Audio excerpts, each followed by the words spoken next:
I hope none of you reading this has ever had to run from something. I have. And for some reason, that's where I want to start. Because the funny thing about running, the whole point of running, is that it's supposed to save you. Except in my case, running from one thing led me straight into another.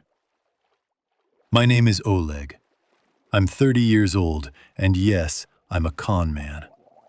That last fact is exactly what had me on the move 2 months ago. If you're picturing something cinematic, fake passports, dramatic airport sprints, let me disappoint you. In reality, your crooked cop calls you and tells you to leave town for a couple of months. So you do. I won't hide what the scam was. You know those classifieds websites where people post their old junk for sale? Maybe some of my guys even messaged you once. Maybe you thought you'd gotten lucky, found a buyer for that old TV. I believed, and still believe, there's a kind of eternal equation, older than money itself. Some people are looking for someone to swindle, and others want to be swindled. Nobody looks too closely at a link if they think they're getting a deal. That's why my business was profitable. But the irony was that when I actually needed to run, I could scrape together barely $3,000. A cheap laptop and the clothes on my back. That's how I left Kharkiv. I just hailed a cab, rode to the nearest bus terminal, and bought a one-way ticket. To a city called Berezhne, a small place, maybe 120,000 people, in Kharkiv Oblast, 10 kilometers from Staroverivka. I got on the bus and watched everything I knew disappear behind me. The ride took an hour and a half. The whole time I sat in a fog of regret and low-level dread, running through every ugly scenario in my head, until I decided the most constructive thing I could do was find a bar and get absolutely hammered. When I finally stepped off the bus, I was hit by the smell. Sewage. Not faint. It was aggressive, punching through the cigarette filter I immediately lit up. It stirred up a memory from childhood, the time a pipe burst under the building where we lived on the ground floor, and the entire apartment flooded with sewage in the night. My mother made me sit on the windowsill.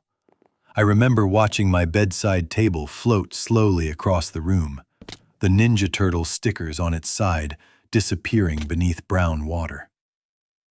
Now here I was, years later, watching my life do the same. At the bus station, I grabbed a cab to a hotel. The place was called Krai, which means edge or the end of something. And it was a curious mutation of Soviet-era concrete and budget European renovation. Livable, mostly. But step into the bathroom, and you'd feel like you were on the set of an Alexei Balabanov film. All white rhombus tiles, the kind of room that would look right at home hosting something sinister. I pocketed my phone, took some cash, and went looking for a drink. The smell followed me out of the hotel. I asked the receptionist about it. She gave me a blank stare. Outside it shifted, from sewage into something sweeter and darker, like meat left out in the sun. Like the sour edge of something that had been dead for a while. I told myself there was probably a slaughterhouse nearby, and the wind had shifted. On the streets, nobody reacted to the odor at all. And oddly, despite the city's size, it didn't feel small. Near the empty pedestal where Lenin used to stand, some kids were skateboarding, eating shit again and again over a granite ledge. Life. Ordinary and full, spilling out everywhere. I found a decent-looking bar and started pouring the evening into my stomach.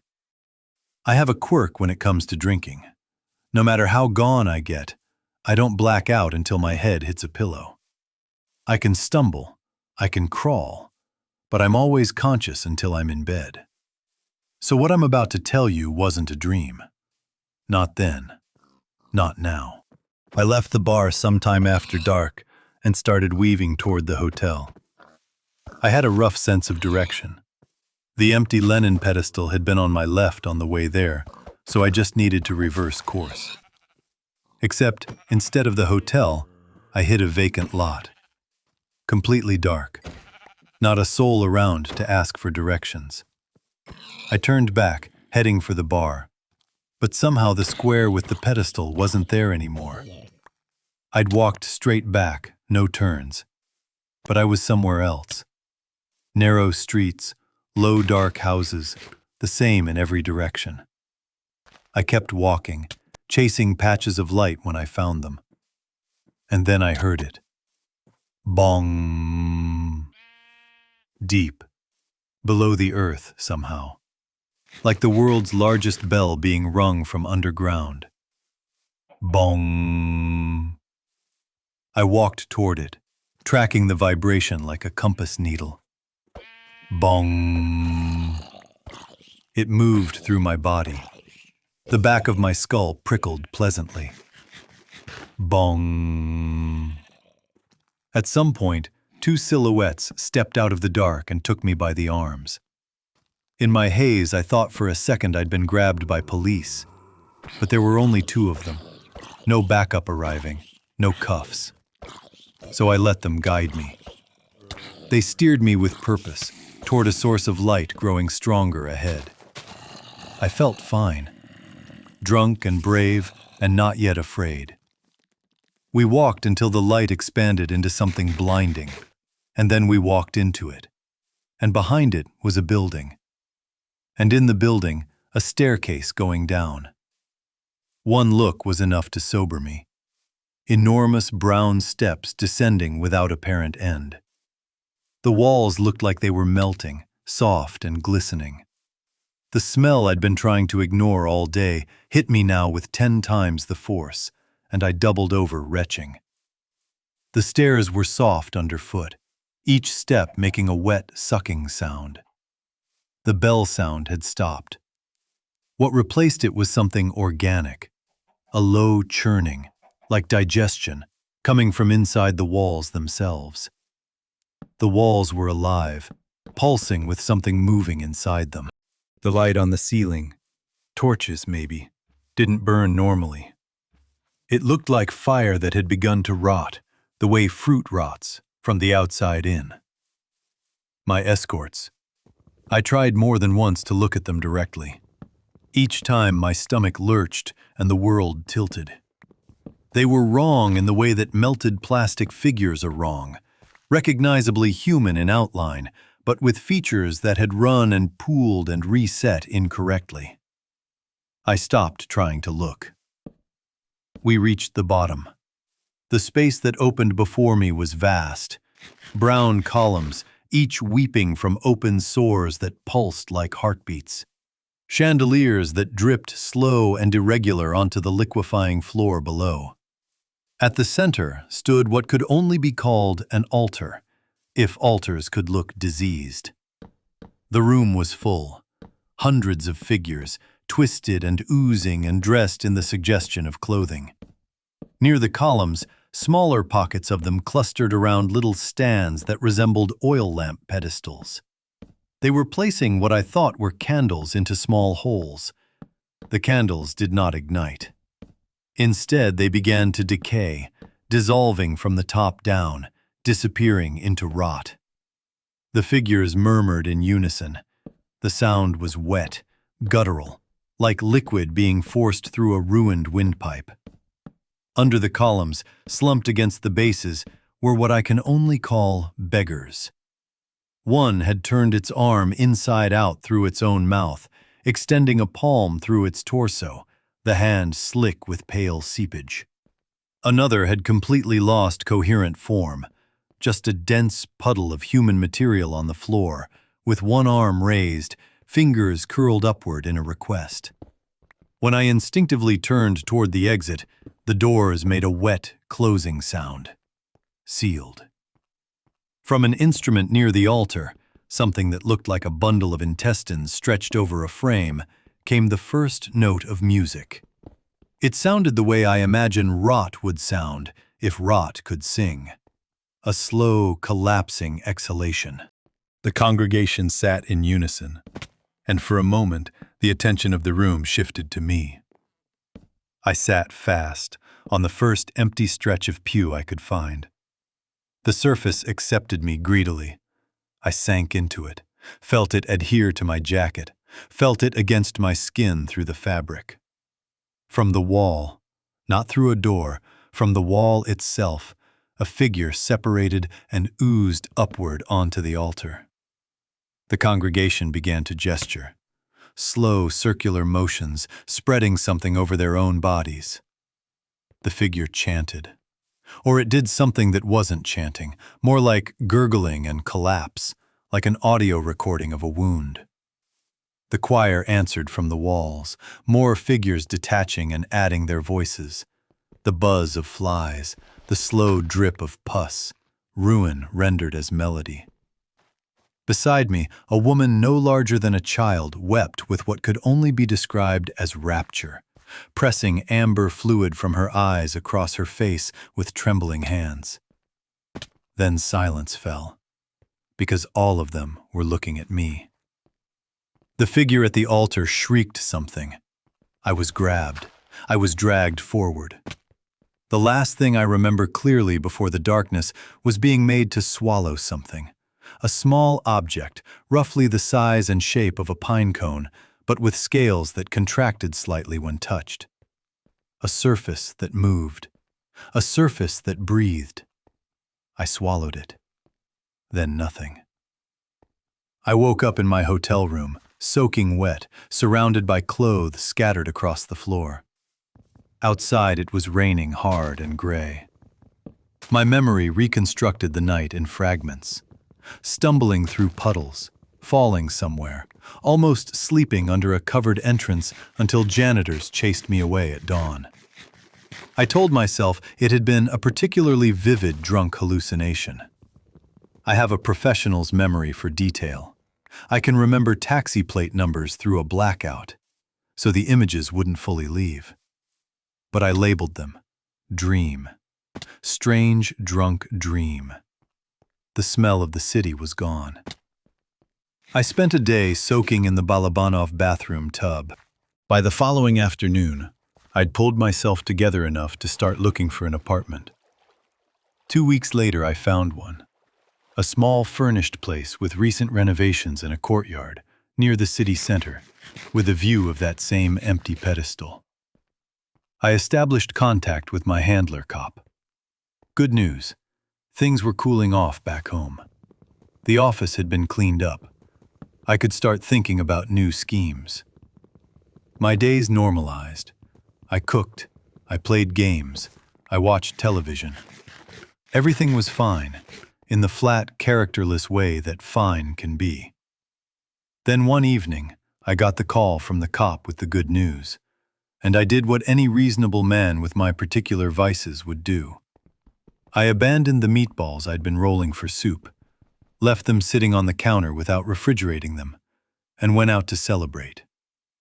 I ended up at a restaurant with a group I'd been absorbed into. Bureaucrats, their florid, red-faced husbands, mid-level government types with mid-level government joy. We moved on to a karaoke place outside town. It was the kind of private karaoke complex with individual cabins and a small lake. Someone's idea of a good time. Mine too, initially. But then one of the husbands woke from a dead sleep and accused me of stealing his wallet. He started threatening to call the police. I couldn't have police. I'm not a fighter, but a drunk man is not a difficult target. I left him between two cabins and slipped into the decorative hedges, across the little ponds, out the back. Rather than use the main road, which police might be on, I cut through the woods, keeping the city lights in the distance as my guide. That was when I started noticing the roofline. Something was moving along the tops of the buildings at the edge of the city. Long, dark, slow. I thought at first it was garbage bags caught in the wind, the kind you see flapping against an unfinished building. But the shapes were wrong. As I got closer, I could see that what I'd mistaken for a bag was something going through a building. A limb, or a tendril, wide as a window, entering a house on one side, exiting the other, the wall closing seamlessly behind it. No mark, no hole. As though the building simply accepted it, the way water accepts a hand. The thing moved. Not fast. It contracted, slowly, like a massive peristalsis. It moved through buildings.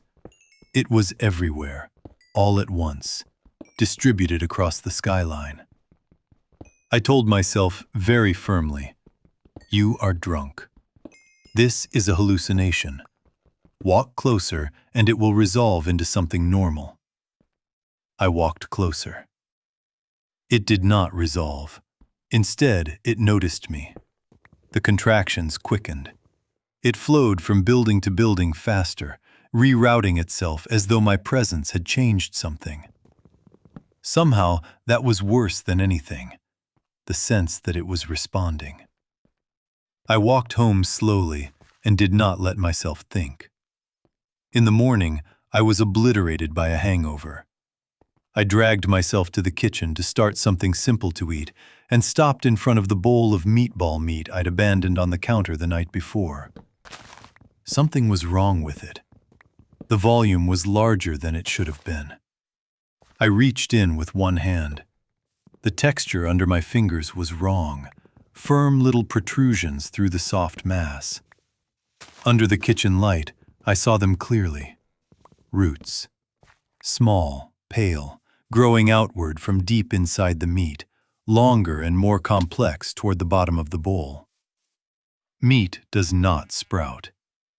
Meat does not sprout. Meat does not sprout. I said it to myself while I threw the bowl out the window into the small garden below, then scrubbed my hands with bleach. After that, something shifted in the tempo of my days. I didn't go crazy, but I started living like everything was a trap. I stopped eating meat entirely, not out of ethics, out of something I couldn't name. I ate bread and pasta, gained weight fast, became unable to tie my shoes in a crouch. I started doing it standing, pulling one leg up like a number 4.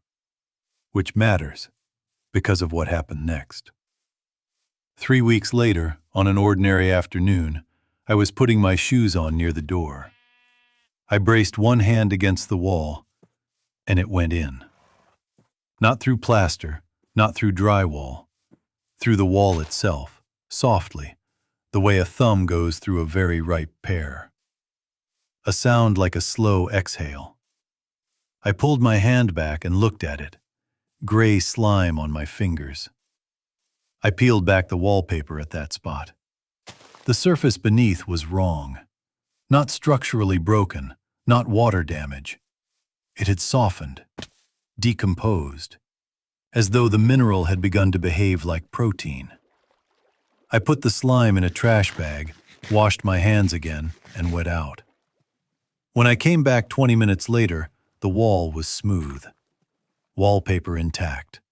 No slime, no dent. I ran to the dumpsters outside. The bag was gone. The 2 homeless men who were always near those bins, one was wiping his mouth. The other was licking his fingers. An empty plastic bag rose between them in the wind, drifting up into the gray sky. I knew in that moment I was leaving. I walked back under my windows, through the small, self-made garden plots the tenants kept. Under my window, right where I'd thrown the sprouting meat all those weeks ago, something had grown.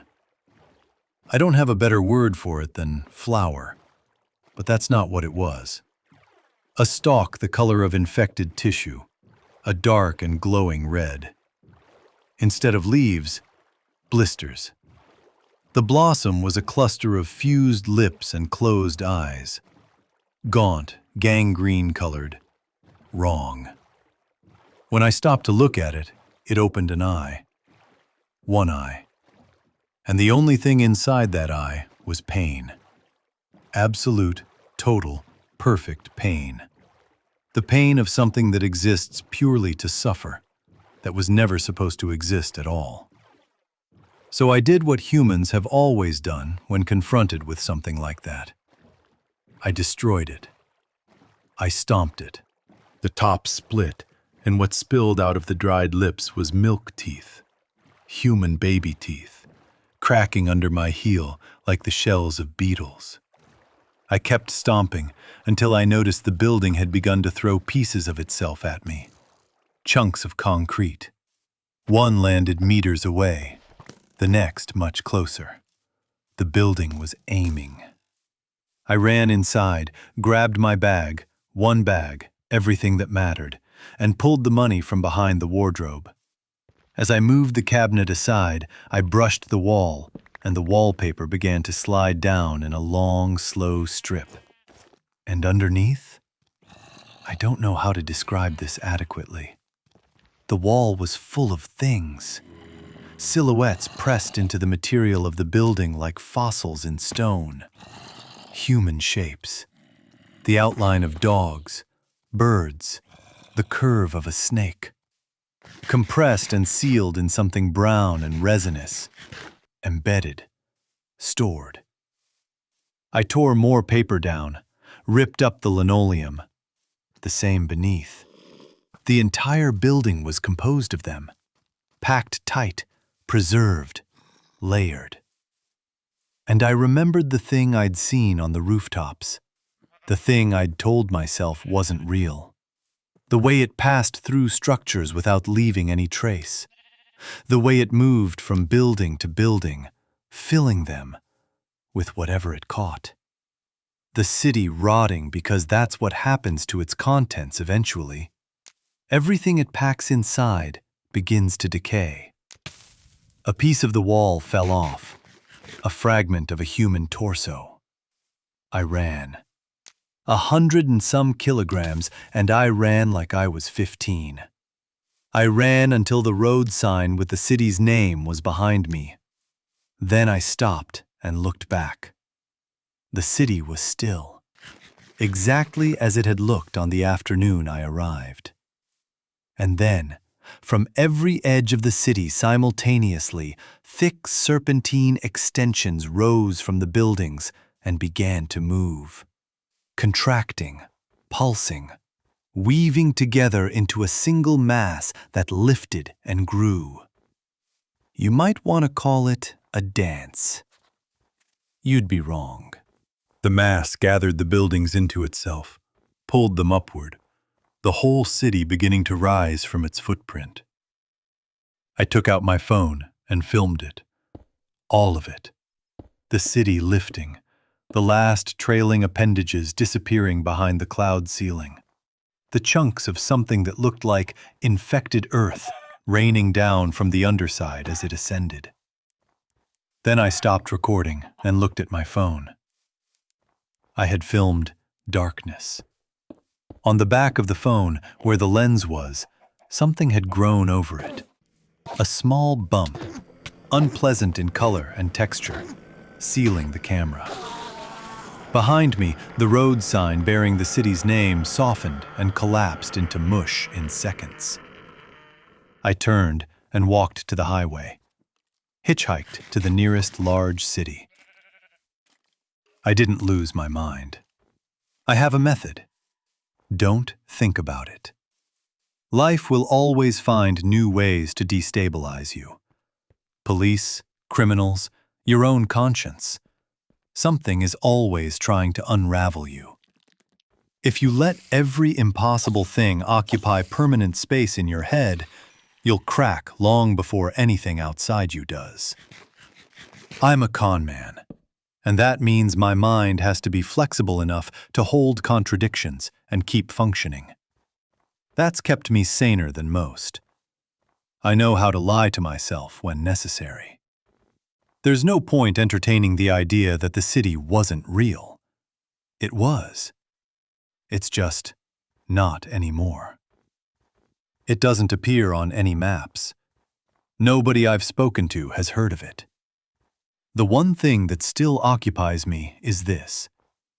When they made me swallow that object in the underground church, I stopped smelling the rot. Immediately. As though something in me had been calibrated for it.